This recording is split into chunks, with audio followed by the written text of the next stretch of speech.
তাজা। না, এখানে হচ্ছে কি মাছগুলো একদম অনেক ফ্রেশ, মনে হয় কি নদী থেকে ধরে নিয়ে আসছে।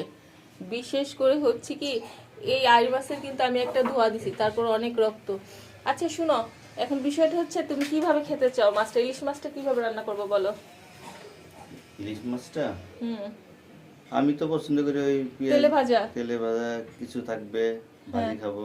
আচ্ছা। পাশাপাশি এখানে পেঁয়াজ দিয়ে যে ভুনাটা করো হুম। সেটা একটু ভুনা করবে।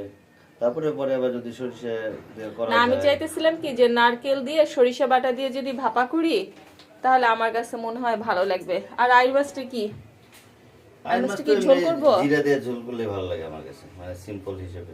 আচ্ছা শুধু। এটা আসলে তোমাদের জন্য না, এটা লোভ দিয়ে লাভ নাই, এটা আমি বাচ্চাদের জন্য এনেছি। বাসায় তো 4টে বাচ্চা আছে, ওরা ইলিশ মাছ হয়তো খাবে না, আর আমার বাচ্চাটা তো খেতেই পারে না। আমি এই জন্য আচ্ছা। আইড় মাছটা আনছি ওদের উদ্দেশ্য করে, কারণ এটা অনেক ভালো একটা মাছ পেয়েছিলাম। 3টে না, মাছ আইড় ছিল, মাছটা সত্যি সত্যি আজকের আইড় মানে এত মাছটা দেখে ফ্রেশ মনে হয় হয়, কি। মানে দেশি। এটা আসলে অনেক দাম, 1100 টাকা কেজি নিছে, হ্যাঁ কিন্তু হ্যাঁ। মাছটা ভালো দেখে আমি তারপরে এনেছি।